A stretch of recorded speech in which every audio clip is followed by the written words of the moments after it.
Welcome to Buy, Sell, Hold, the Sports Car Market Podcast. Market experts and car friends for over 30 years, Keith Martin and Mark Green have come together through their mutual love for collector cars. Keith and Mark will take you on a ride into the collector car market, talking with industry experts, helping you navigate your collector car journey so that you know when to make your own decisions to buy, sell, or hold.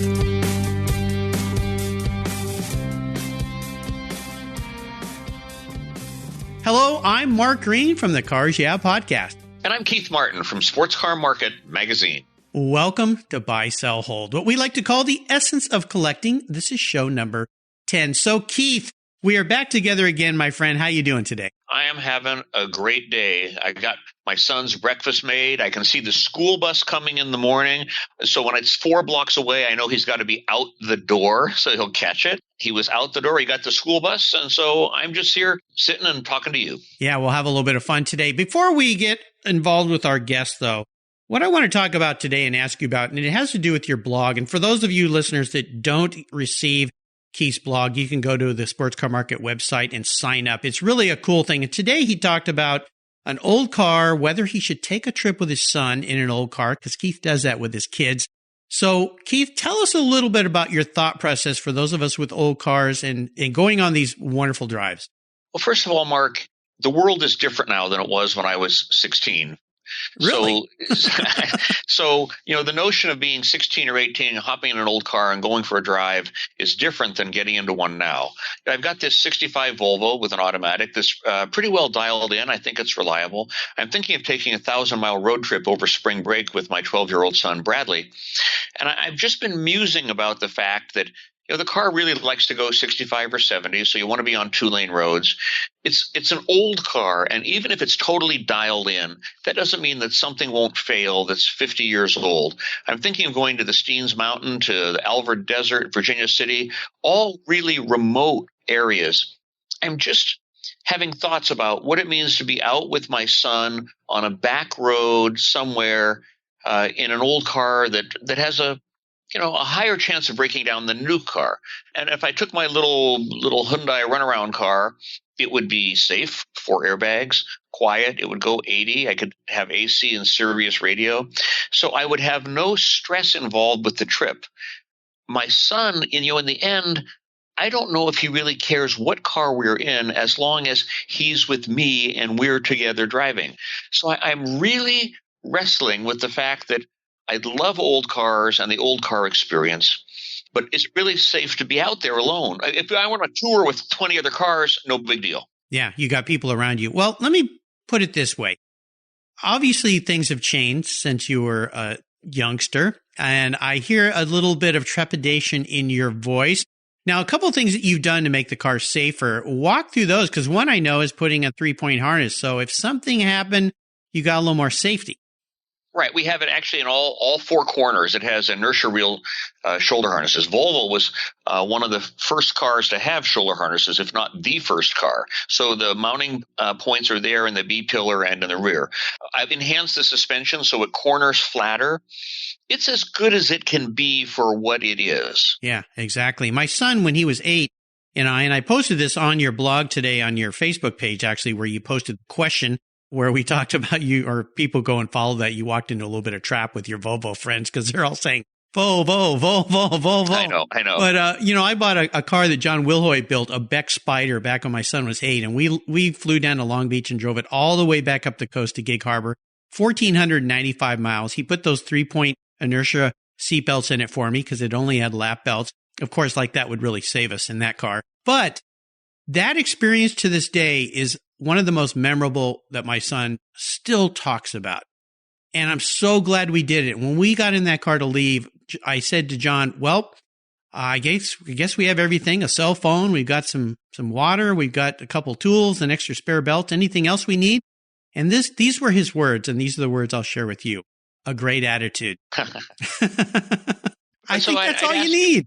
Mark, if you had an 8-year-old grandson today, would you do the same trip with him in that car? Yeah, I would relive it in a heartbeat. I would.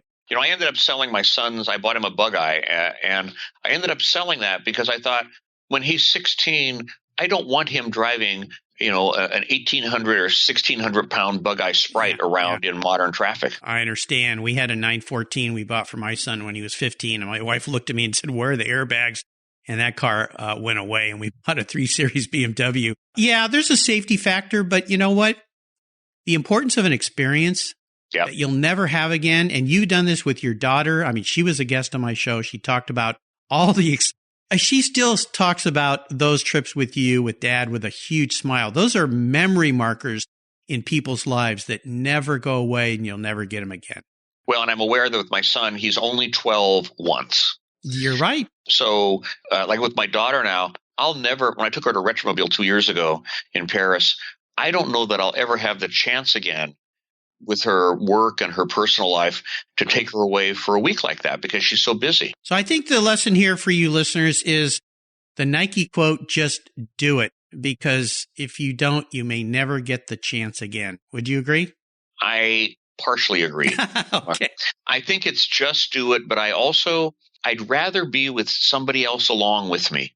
When we took our 3 vintage MGBs and drove them to Reno, there were 3 of us. So when we ran out of gas, there were 2 other cars there. Yeah, exactly. The question I really have is these desolate roads by myself with the 12-year-old. It may be too many variables for me. He wants to go on the SCM 1000 this summer. Oh, okay. So it's not that he doesn't want to be out doing this or that I don't want him to be. There's just, like I said, a lot of moving parts here, and I'm thinking about them. That's it. So I agree with you. Do it. And that's why, as I posted, I'm having he's eating his chicken tenders in the car and stuff. And a car isn't really mine until my son has eaten in it and spilled his milkshake onto the floor. Because then it's a car. Then it's not. You go to these car shows and the signs say "Don't touch, stand back," electrified fence around the car.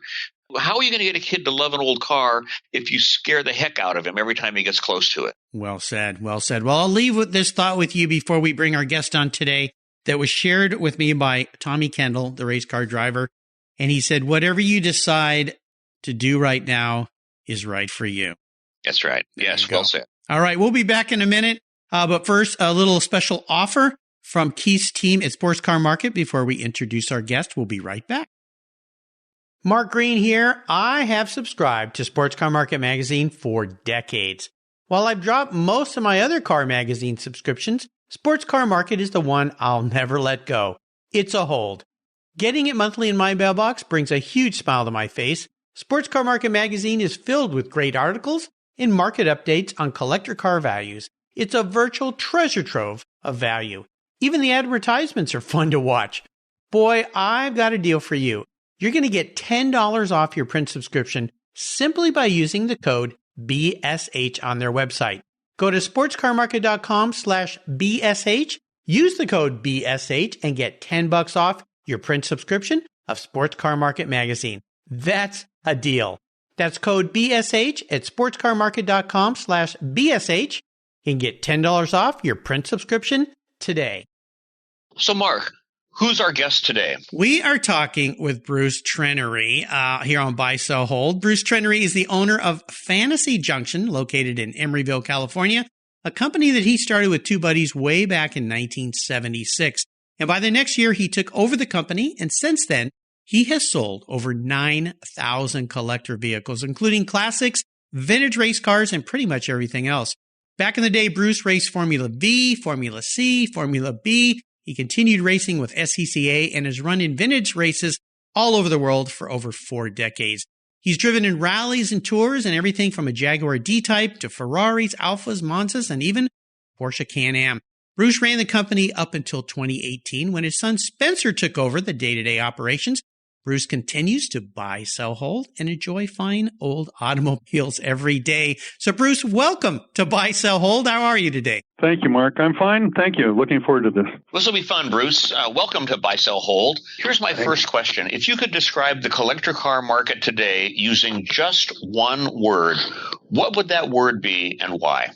Aging. And the reason I would say that is that I think the people that have the most direct contact with cars, and in this case we're talking about collector cars, are the baby boomers. And those baby boomers, born between, say, 1945 and 1960, are getting up in years and some of them are aging out of the market. I think you're talking about me. I feel sad now. Yeah, let's talk, Bruce. Let's talk about 3 cars in your life that have made a difference. One that you bought, one that you sold, and one that you've never let go of. Let's start with the buy. Tell us about a car that you had to chase down, you wanted for a long time, it was hard to get, and what it was like when it finally came into your garage.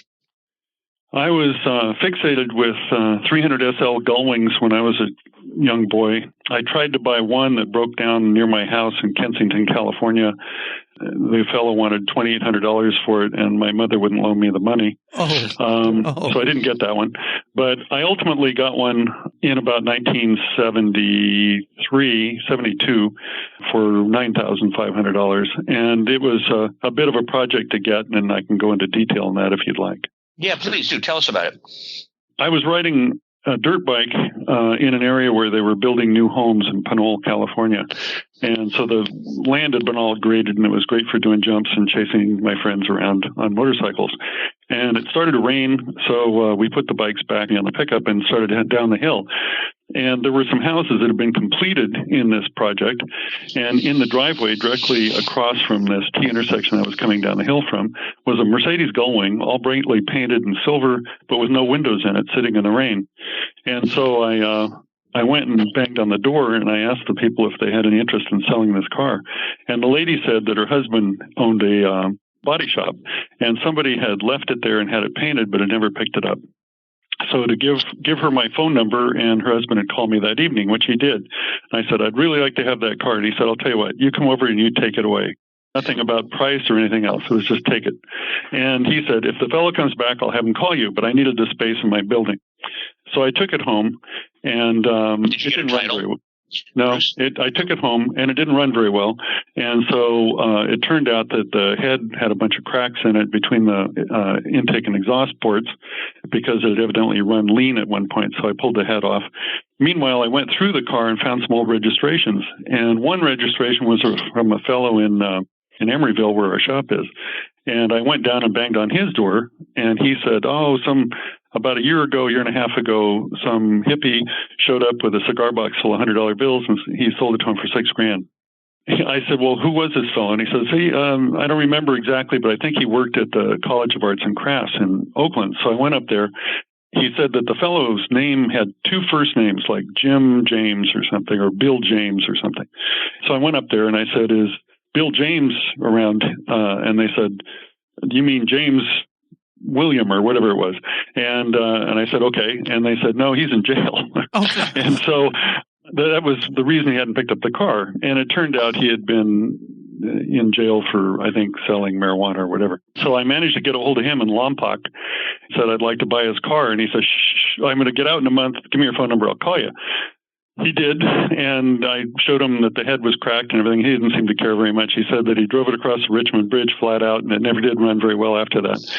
So he wanted $9,500 in cash for it, and since it had knockoff wheels and everything, I bought it from him with a friend of mine who we each had about $4,500. And so that's how I got that particular car. And then we, quote, restored it, which in those days meant that you took off the brand new silver paint job and the other 4 color coats of paint that were on it. And then we had to cut off the right front fender and weld it back on because somebody had put a fender on it where the headlight was facing down. And then we painted it back to its original color, re-dyed the seats, and rebuilt the motor, and we were away. Wow. So that was how I got that car. Fascinating story. Well, I kind of chuckled when you said, well, some hippie up in Berkeley. Good luck. There's a lot of those up there back there were. Yeah. So, yeah. Well, I was one of them myself. Yeah, you knew something about the names there.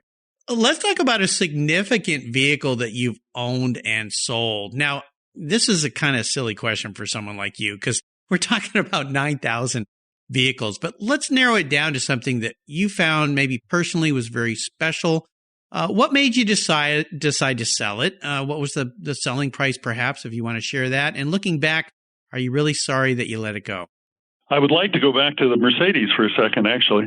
We had that car for about 3 years, and then I got married to Spencer's mother, and I wanted to take her around the world on a honeymoon for 9 months. which was how long we figured it would take to do what we wanted to do. Since I didn't have the money to do that, and it just, started with Fantasy Junction, the only way to fund it was to sell the Gullwing, which I did, and we got $25,000 for it and went around the world for 9 months. People say, oh, you must be real sorry you had to sell that car, but I wouldn't have taken 9 months to travel around the world any other time in my life. And it was just a car. So I wasn't really that brokenhearted that I sold it, even though they're worth, $1 million or more now. Sure. Absolutely. Well, is there another sale or sold car you can share that you kind of look back fondly on and say, man, wish I still had that? Right, Bruce, something that you are brokenhearted about selling. When we started Fantasy Junction, a friend of mine had called me and bought a 427 Cobra that he tried to drive down from Wisconsin, and it kept blowing the Firestone 500 tires out from underneath it, and he left it in St. Louis, and I flew back and picked it up and drove it back in 3 days, which was enough being in a 427 in July. But then we painted and upholstered it and everything, and in order to keep Fantasy Junction running, I sold that for $21.5, which was probably a fairly low price for a 427 Cobra even then. I kind of thought that that's one that kind of got away from me. What'd you like about that car, other than not driving it in the middle of the summer for three days straight? I thought it was a beautiful thing to look at. It was a light or dark metallic blue with black leather, and I loved the idea that you could warm it up and take your friends for a ride and scare everybody to death, and then park it and close the garage door and hope nobody showed up to arrest you. Exactly. We're going to come back, and Keith's going to have a question for you. We're going to take a very short break, thank our sponsor, and listen to a little special offer that his team has for our listeners. We'll be right back. I've been subscribing to Sports Car Market magazine for decades, and it shows up like clockwork in my mailbox every month. But what about when I'm on the road? Did you know that digital subscriptions to Sports Car Market are just $2.50 a month when you sign up with the promo code DIGITAL50? That's less than a cup of coffee. You get 50% off regular price just for listening here to Buy, Sell, Hold. Plus, digital subscribers receive instant access to a year's worth of back issues and the exclusive Insider's Guide, including the 2020 Insider's Guide to the beautiful Amelia Island Concours, and all the spring auctions as well. No more boredom while sitting at the airport or on your flight. To get your Sports Car Market digital subscription at this discount, go to sportscarmarket.com/digital50. Your order will automatically get you the 50% off. What a deal. Go and sign up today at sportscarmarket.com/digital50. All right, we're back. So, Keith, you got a special question for Bruce. Yeah, Bruce, so you've sold 9,000 cars over the time with Fantasy Junction. Is there a vehicle that you own that you'll never let go of, that has memories that no matter what the price, you'd say this one is staying with me forever? I've had a lot of cars, a couple of cars that I've had for 35 and 40 years, so they'd probably fall into that category. But when you say never or always, you can always ask for trouble. But one is a Lancia Aurelia B24 convertible that I bought in 1980 at the foot of Mount St. Helens after the volcano and drove back to Berkeley. It was a car that was owned by Marion Weber, who had MG Mitten that used to advertise in Road and Track and stuff. And she got the car from Sergio Farina, and she showed it at Pebble Beach in 1958. And it has brawny wheels and Nardi kit and things. And it's really, really a nice car. And I had those cars in high school, those type of cars, because they were about the same price as an MGA, even though they were an incredible machine. And it was because they didn't have any parts servicing, and you could be waiting for a $2 seal and your Lancia Aurelia would be parked for months. So that one I loved. What was your favorite thing about driving that car? They're very, very sophisticated, Mark. It's a pushrod V6, 2.5 liter with sodium cool valves and hemispherical heads and dual Webers. And the drive shaft comes right out of the motor and goes back to a rear-mounted transaxle with the clutch in front, and then inboard brakes and a DD on rear end. So those cars handle fantastically. They don't have a lot of horsepower, but they just are a joy to drive compared to most cars from the 50s.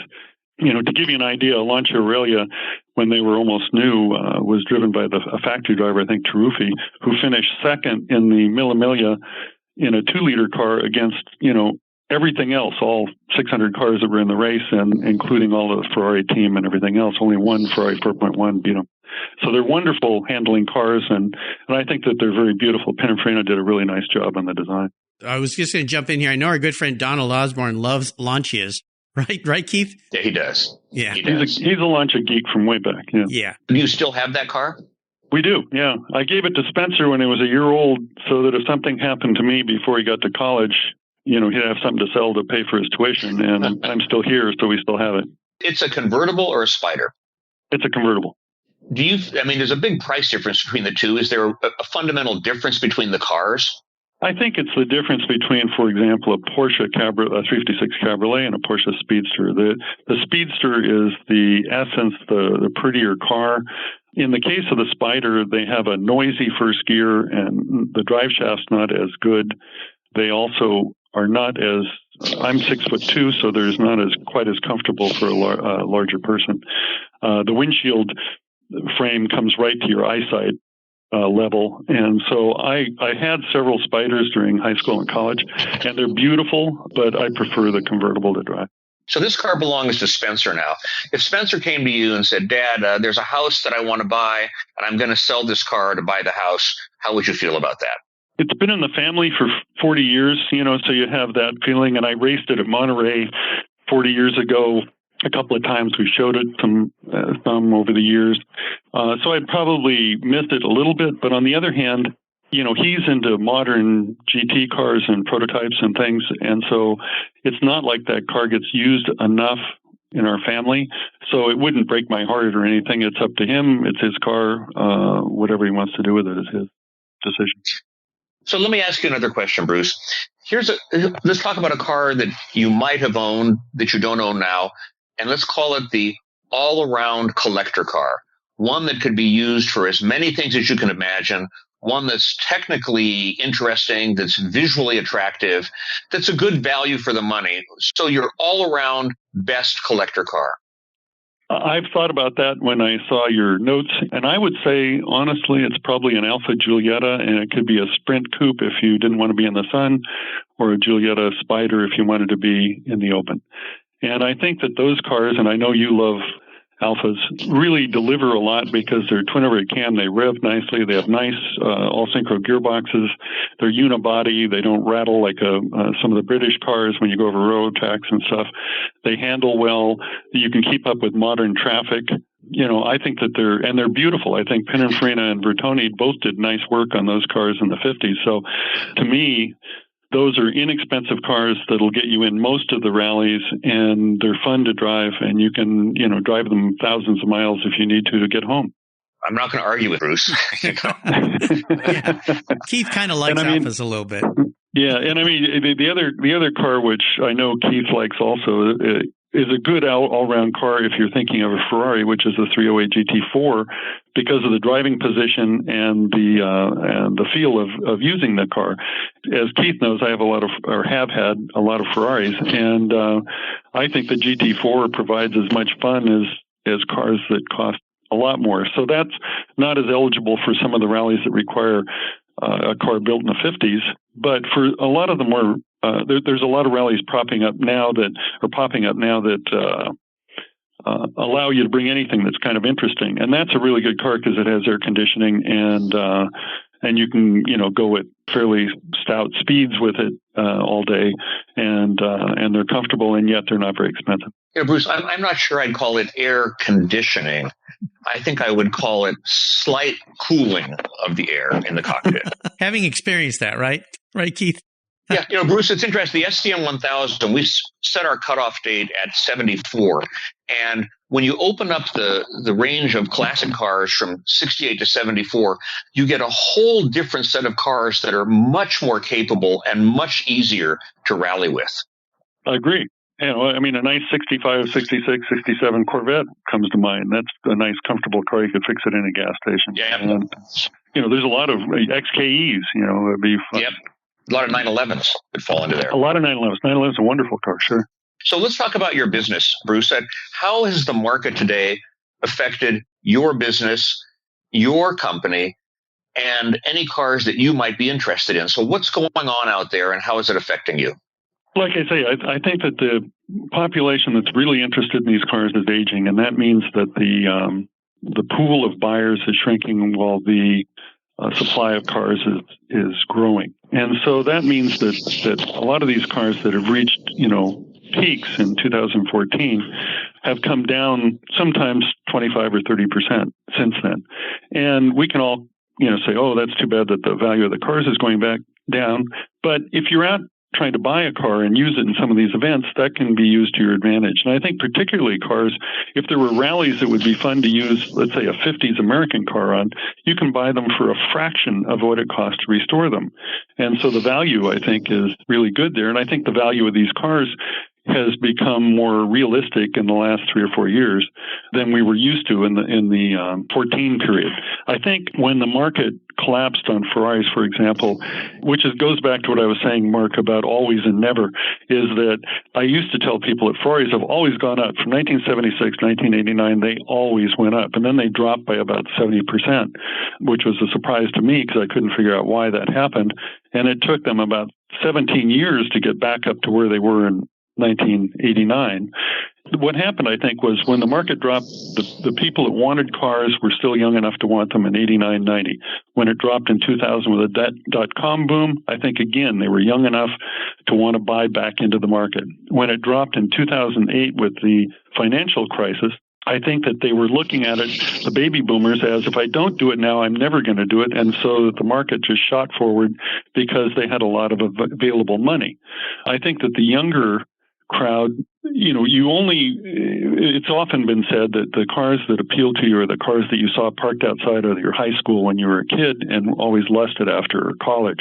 I think that that's probably true. And A6G 1500 Maserati or a 120 Jaguar was not parked outside of a millennial's high school or college at this point, but more a Countach or a Boxer or a Dino or something like that, or even more modern, of course. And so I think that those are going to have to be the focus that we're going to look forward to in the future, unless the millennials go back and get interested in things like Model A's and stuff, which you can buy for nothing and go pretend you're in the 20s again.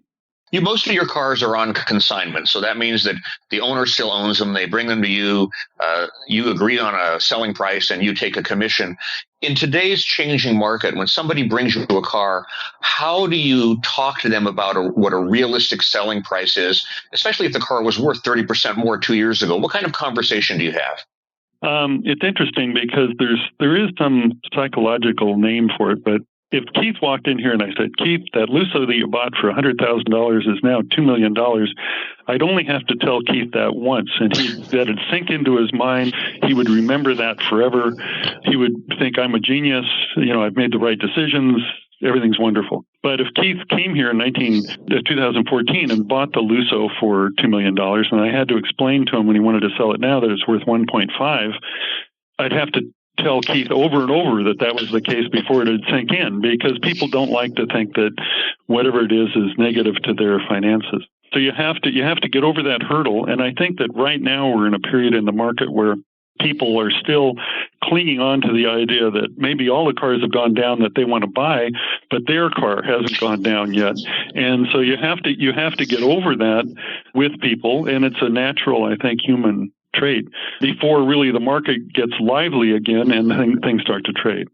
So we have to explain that, because you saw a car of your manufacturer and your model sell in 2014 that won Pebble Beach, your car that has been in your garage since, Carter was president is not necessarily worth what that car sold for in 2014 anymore. It's just like you can't sell your Apple stock the day after, they quit making iPhones for what you could sell it for when they were going up, Exactly. Do you see with Spencer in charge of the business mostly now, as you've handed the reins to him, will he start to evolve with this market and sell different eras of cars more because of what you just shared? Of course, Mark. We're doing that now with, some of the more modern Porsches, some of the interesting BMW M series cars, the M6s and things like that, E500 Mercedes, some of those cars.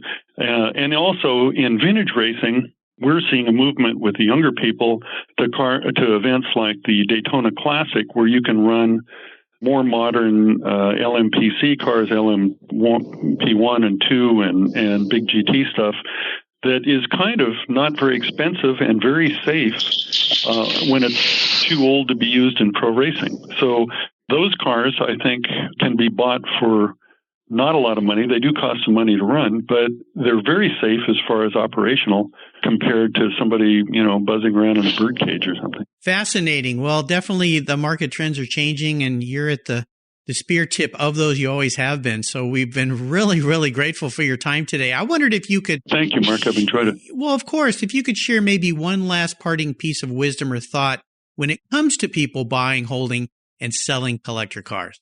Okay. I mean, I've thought about that too a little bit after you mentioned it. And I would say buy what you like to have. That is, don't buy a car because I always saw these cars go up, and this one's a color I don't like, and it's got a lot of miles on it, but it was a great deal. That's not necessarily a good deal for you. Buy what you like and try and buy something, the best one you can of whatever it is. That is that if you buy an Alfa Spider that out of somebody's backyard that needs a complete restoration, you probably won't get to enjoy it for several years, and it will probably cost you more than going out and buying the best one when you're done anyway. So buying a really good one, I think, is at least one that's operationally really good. And the other thing I want to probably make a point of, because is that all these cars don't have to be concours. They just have to be functional. And so having a nice old car that if somebody opens a door into it, you don't feel like wringing their neck is probably a better bet than having one that's perfect. We often think that if you have a perfect car that's ready to run Pebble Beach, it's about as useful as a parts car because you're afraid to drive either one of them. And so, a nice functional car would be what I would get and use it. Have fun with it. There you go. Absolutely. Keith has been telling me that I'm trying to get out of my perfect car realm. He says I'm trapped, and I think I'm believing it. I always like to have a car that's just perfect, but as a result, I don't enjoy it. So words of wisdom from somebody who knows. What's the best way for our listeners to learn more about you and your business? You could check us online at www.fantasyjunction.com. Our email is sales@fantasyjunction.com, and our phone is 510-653-7555, and we're here every day but Sunday. Absolutely. Well, listeners, again, you can find all these links on Bruce's show notes page. Just go to sportscarmarket.com/podcast. You can find this show. You can find all of these notes and links to them, as well as the other past guests we've had here on Buy, Sell, Hold. There's been 10 now. I can't believe we're up to guest number 10. Or you can go to my website, carsyeah.com, and listen there. Bruce's name will be in the search bar, and you can find him on either site. Bruce, this has been really fun and interesting. Maybe we need to have Spencer back on the show at some point in time. Thanks for sharing some wonderful, enlightening news with us today. I'm going to try to loosen my collar a little bit. I think that's something I need to do. Yeah, think of a perfect car as a bouquet of flowers. It only lasts a few days. There you go. Absolutely. Bruce, thanks so much for taking the time. Thank you, Keith. Thank you, Mark. I really appreciate it. Well, I appreciate you're so thoughtful in your answers here, and it really means a great deal to the listeners. Again, thank you. I'm glad. I hope everybody has fun. They will. Make sure, listeners, you check out Fantasy Junction. It is a great place. If you're ever near Emeryville, stop by and say hello to Bruce and his son, Trenery. You're going to have a blast. We'll talk to you next time. Take care. Hey, Mark Green here. If you love the Buy, Sell, Hold podcast, you'll want to listen to my Cars Yeah podcast, where over 5 years, I've interviewed over 1,475 inspiring automotive enthusiasts. You'll have free access to my guest shows 5 days a week. These are amazing people who share their world around cars, trucks, and motorcycles. I take a deep dive into their businesses, and they share with you how they've wrapped their passion for vehicles into their lives. Plus, go to the carsyeah.com website and hit the free book button, and I'll email you my free Filler Up book. It's an ebook filled with beautiful fuel filler fun and inspiring quotes from my past guests. Once subscribed, you'll get my weekly blog as well. You can find all the Cars Yeah shows on carsyeah.com or on any mobile device using your podcast app. Just search for Cars Yeah Podcast and subscribe today. That way you'll get both Buy, Sell, Hold with Keith and me and the Cars Yeah Podcast delivered right to your mobile device or your computer. Thanks for listening.